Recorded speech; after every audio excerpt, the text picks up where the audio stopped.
Okay. Hey everyone, welcome back to another Real Talk session. This week we're doing things a bit different because over here we like to spice things up. So I'm going to be introducing you to my co-hosts. First up we have the lovely Rachael. Hi everyone. Hi Nefo, how are you? Hi Rachael.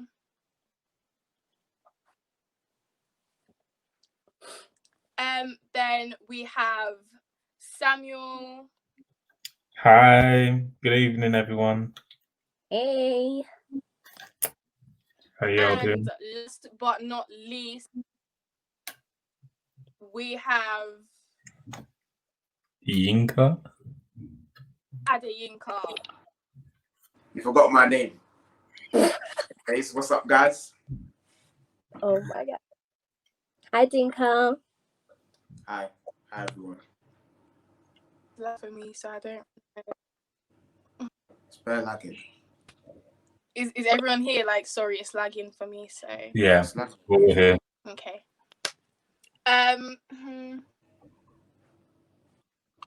Okay, cool. So do I continue or or does someone else take over? Continue. I just continue. Okay. So today we are going to be discussing cancel culture. I guess we should start with what is cancel culture. So does anyone want to say anything, or should I just get a straight up definition of cancel culture if that would make things easier? Well, I've got a definition here actually on Instagram. And it says, what are your thoughts on cancel culture? In quotes. And it says, cancel culture is a term used to refer to the phenomenon of cancelling or no longer morally, financially, and or digitally supporting people, usually celebrities, or things that may have been deemed unacceptable or problematic. Then it has a tagline, which I think can feed into the discussion quite easily. It says, is there a line, or can you ever learn from past mistakes? But that is, in a nutshell, what cancel culture is. Cancelling someone for something that they may have done in the past that may have seemed problematic or antisocial, if you will. Oh. Wow. But that's a bit mad. That's a bit sticky. Should we just continue? Yeah, let's just continue. Okay. So in my own opinion, I feel like cancel culture is one of the fakest things to touch the internet, purely because of the fact that people are only cancelling people when they have time to. Like, everyone was on this wave of cancelling Nella Rose like a few months ago, and everyone's just forgotten.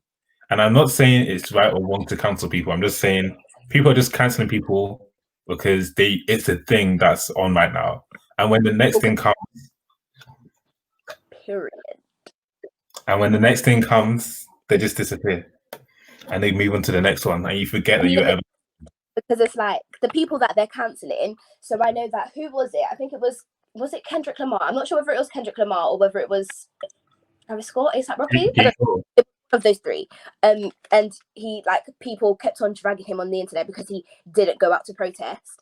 But I feel like, first of all, you don't know what he's doing back doors. But these same people, Nella Rose, Travis Scott, that you're cancelling, or Kendrick Lamar, that you're cancelling, are the same people that are going to be singing their songs when they release a new album.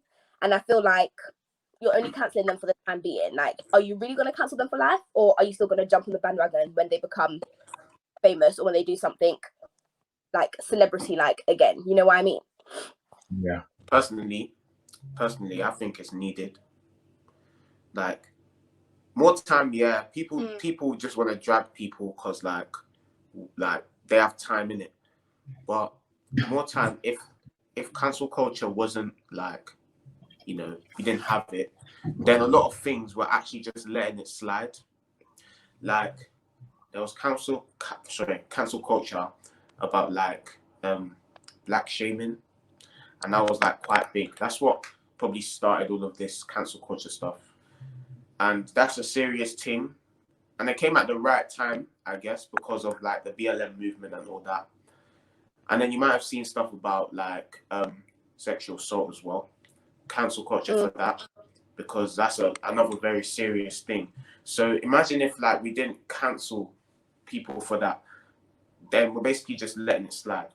So yeah, that's I agree with that to a certain extent. I feel like cancel culture is good if the person or the business or the thing that we're canceling, if they don't show any form of remorse, or if they don't show that they're sorry, because there are people that have like actively changed, not through cancel culture, but they found a better way of thinking. Like, for example, Jeffree Star. I know Jeffree Star and James Charles are like they're always in some sort of internet fight. They're always in some form of internet controversy. I know before, when Jeffree Star was so much younger, he used to be a racist. He did like racist things on Twitter. He said racist like terms, etc., etc. And obviously he was cancelled for a period of time, but obviously over the years he's grown and he's learned to know that those were mistakes. He's learned to know that what he did was wrong, and he's actively made changes to the way that he promotes himself and the way he promotes himself on the internet, and the things that he does with his makeup. Like, he's made active choices to change the way he thinks. And I feel like people that take cancel culture too far are people that use cancel culture as an excuse not to forgive people or not to use it as a platform to learn. You know what I mean? So I feel like cancel culture can only work if the person doesn't show remorse. Then we don't need them in society. Then we can't support their business. Then we can't support their, whatever they're doing, because they're not showing remorse for the problematic things that they've done. But if they do, I feel like they shouldn't be cancelled, and cancel culture be cancelled on them. But isn't cancel culture just a repetitive cycle? Huh? Cancel culture is just a repetitive cycle, in my opinion, because you have they've done something wrong, everyone calls them out for it, they will now apologize for what they said, and people will forget. And I feel like is that what we want them to do? We want them to realize what they've done wrong, and make them realize what they've done wrong.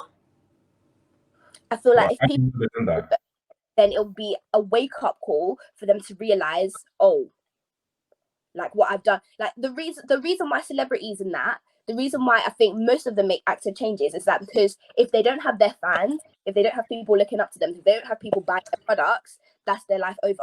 Their career is based on what people think about them. So I feel like once they get cancelled and they use that as a way to think, oh my gosh, what I've done is really wrong. What I've done, people don't like it, my fans don't like it, like it's getting me dragged rather than it's getting me promoted in a good way, then they can use that to change, I feel like. But if they don't, then they can stay cancelled. Let me throw this question out here. What do you think the Christian perspective on cancel culture should be? Like the ideal Christian? Well, I feel like there's only one answer. As Christians, we need to forgive. I feel like people, like, I know that people have done things to hurt me.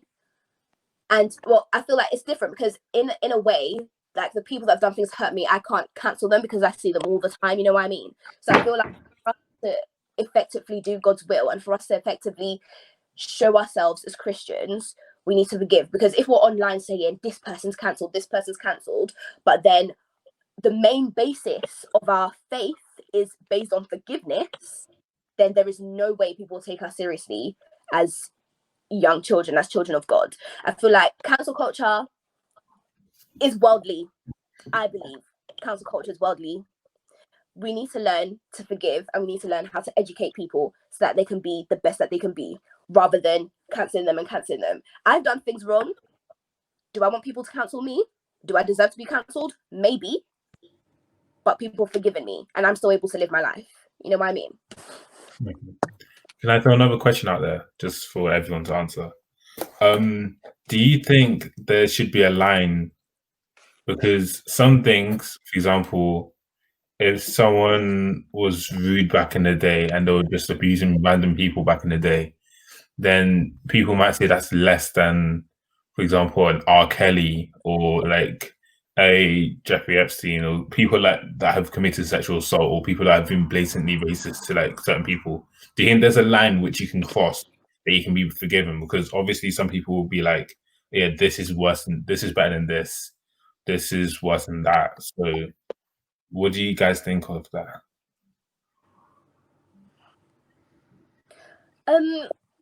That's actually a really good question.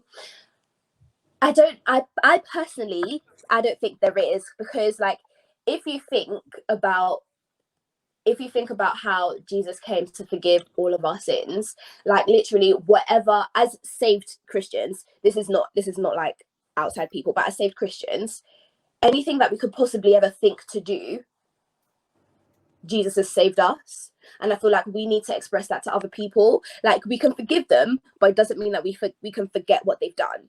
You know what I mean? Like we can always remember that they've done it, but I feel like we shouldn't hold it against them, and we should, we shouldn't like use it as a judge. Like if they've shown, I personally feel like if they've showed remorse and if they've learned from their mistakes, we can forgive them.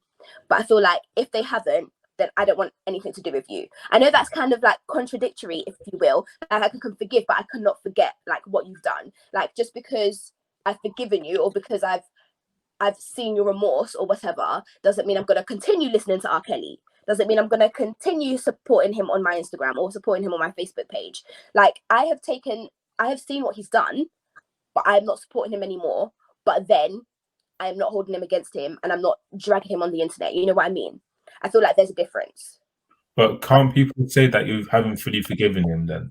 Because let's just say in this, let's using R. Kelly as an example.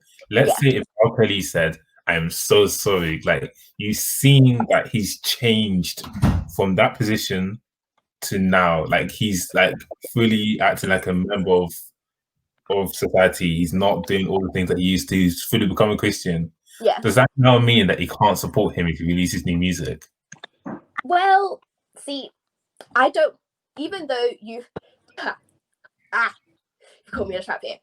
Even though you've said sorry, that doesn't take away from the fact that you've hurt so many young girls.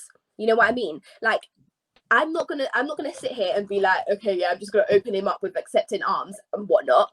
But just because as a Christian, I am not actively dragging him, I'm not actively like, laying into him on the internet, doesn't mean I'm gonna go out of my way to support his music. Because at the end of the day, what he's done is terrible and what he's done is bad. And just because, like I might not be dragging him and I might not be doing all of this, but in my mind, I know, okay, fair, I've seen your apology.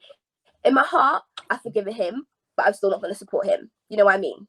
I'm still not out of my way to increase his views or his money. I won't. Let me compare him now to someone in the Bible. So Paul, before Paul became born again, this man was laying a man down, like bare man, just killing bare Christians out here. Then all of a sudden, Jesus appears to him, and he changes his ways. Does that now mean, with that sense, does that now mean the Christians he was persecuting before, killing them, like abusing them, like being full on troll? That now mean they shouldn't forgive him? Because that's how I see it in my eyes. But then again, you have to think about it. Paul became a born again. Like Jesus called him by himself. Paul became a born again, and you can see all of the good. Like it's written in he wrote most of the books of the New Testament. You can see how his mind has changed. You can see how his thoughts and how his stories and everything has affected like the foundation of our Christianity. But if you take people like R. Kelly or people like Jimmy Savile, have they given their life to Christ? Have they become a born again Christian? You know what I mean? Are they using their platform to promote the grace and the kingdom of God? They're not. So I'm not going to support somebody that has nothing to do with my faith, nothing to do with my religion and their past. I may not drag them on the internet. I may not cancel them forever, but I'm not going to go out of my way to be a fan of his. You know what I mean? Like with Paul, I think it's different because Jesus called him as his own. He became a born again Christian and his light has spread. Fair enough, they've apologized. Fair enough, they might not be sexually assaulting girls anymore. But has their mindset changed? Have they become born? Have they actively become a better person? You know what I mean? Let's look at it as like let's look at it as a friendship thing, yeah. Like imagine if your best friend, yeah, like bare people, like let's say it was bait in it, your best friend was bait, yeah, and then you found out that sexually abused people, and like you was called to back it because like he's your best friend, right? But then the evidence comes up and your best friend, like, they've caught him for whatever he's done.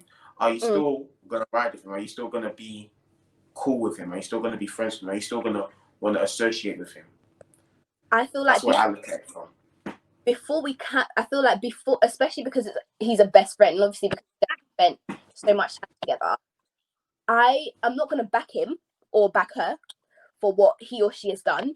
I most definitely will not. If they get called out on it, I most definitely will not be like, oh my god, but he's a good person, blah blah.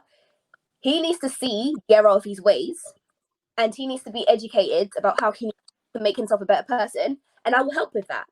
I'm not gonna throw him in the bin because of something that he's done, because all of us have done bad things, but we haven't, by God's grace, I hope, have not been thrown in the bin. And obviously we might not have done as bad things, but we've still done things. You know what I mean? And I'm not going to throw them away. I'm going to make sure they are actively aware that they have made a big error in judgment. And I'm going to try and educate him or her about a better way to live and a better way to view things.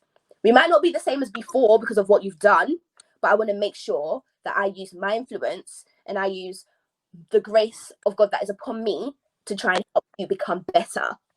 And then we can see where we can go from there. You know what I mean? Nefo, you haven't said anything. You got anything to add? Sorry, I've literally been like talking this whole time. Yeah, I'm experiencing a few little techie issues, but I think it's cool now. Like I feel like with cancel culture in like the media, it's really like it's kind of like it's I was gonna say persecution, but that's a stretch. It's kind of like you're really trying to kill off like a whole person's career, and I feel like the cancel culture should be more about, you know, just making them see like where they may have like gone wrong, because obviously, like Rachel said, we all go wrong somewhere, sometime. We're not perfect people, so I think it should be more about like just like letting them know that you might have done that wasn't really okay. You might want to work on that. Otherwise, you really will start to lose supporters. Not just like they've done something and it's just like, no, to the bin you go. That's trash, and then you just cancel them. Like, I feel like cancel culture has really turned it like sort of like a basically like a real killer, really. Yeah. I've got another question to throw out here. Is everyone redeemable? Yes. Yes. Everyone's redeemable because, like, more time, nobody's perfect. Yeah. And everyone has sinned. And I don't know where it said it in the Bible, but apparently, like, all sins are, like, equal in the eyes of God. So, that's the if anybody, what's it called? If anybody says, or if anybody does anything bad, if they go to God and they truly ask for forgiveness and don't go back to what they've done before, then they deserve to be redeemed. So, I guess I agree with Adeyinka. Somebody can only be redeemed once they how do I say this? Once they like make it once they make a firm choice to not go back. And obviously they're gonna make mistakes. But unless they make a firm choice to actively, over the years or over however long it takes, to actively make a choice to be better and to do better and to change their mindsets and to help people instead of, you know, hurting people like what they've done before.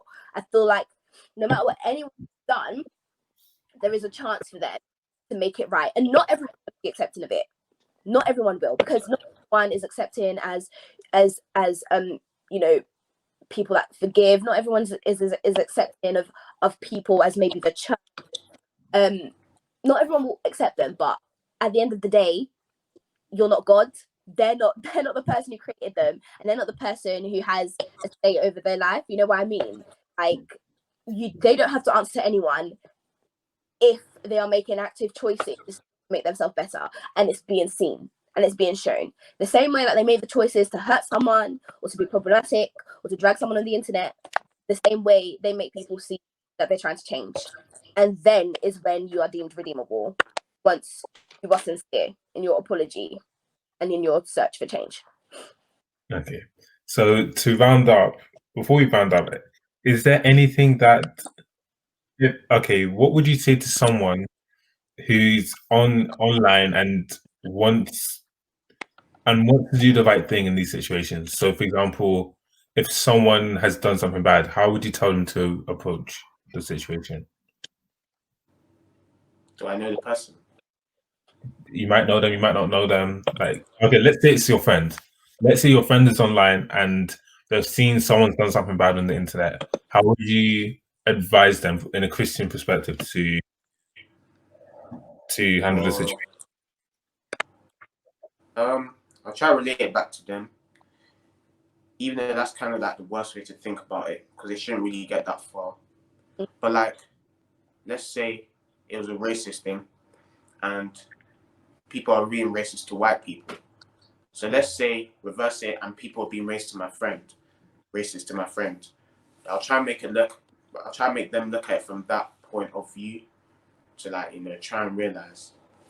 And even though it shouldn't really get that far, that's probably the measures you have to take for them to understand that what they're doing is all right.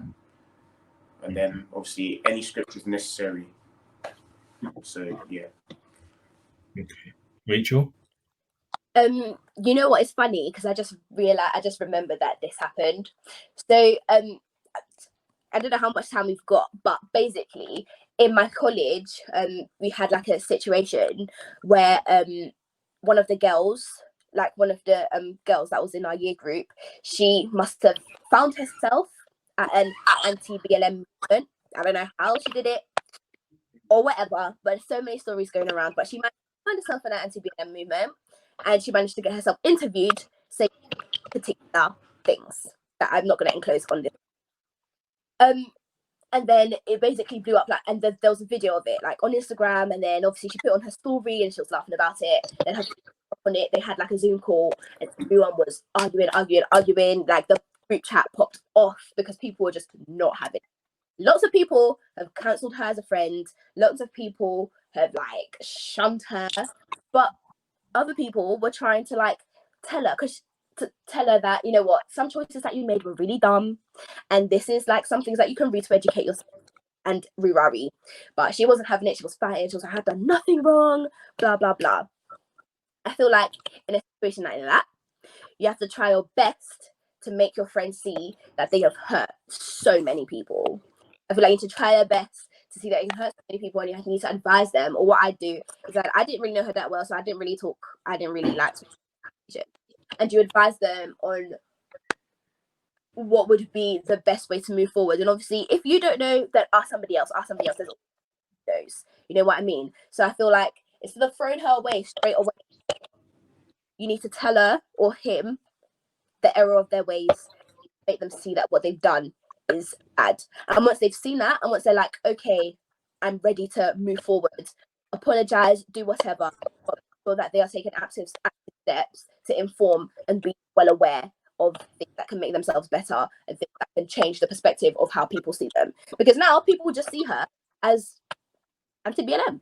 You know what I mean? And she's not really doing anything to change it because she's not willing to accept any consequences. You know what I mean? So I feel like, especially as a friend, instead of throwing them away straight away because you've done stuff also, you need to try and get through to their better side. That's why. Nefo, did you have anything?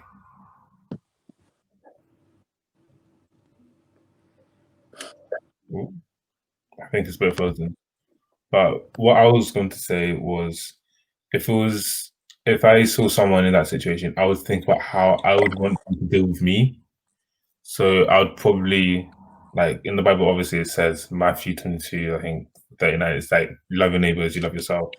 So if it was me, I would want someone to actually talk to me, try and take time and explain to me and help and pray with me how I can change and how I can become a better person if I've seen the error in my ways. Because I try as much as possible. Because we all know that we don't always get stuff correct, but you want to try and everyone wants to be a good person.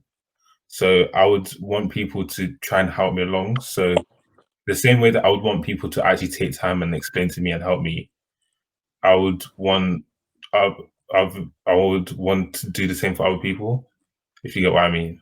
Yeah. So take time and try and explain to other people.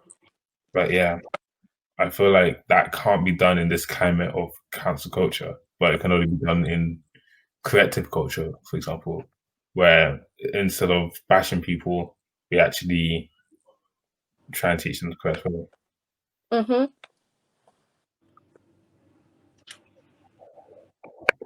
Yeah. So is this the end? Like, how many more minutes do we have?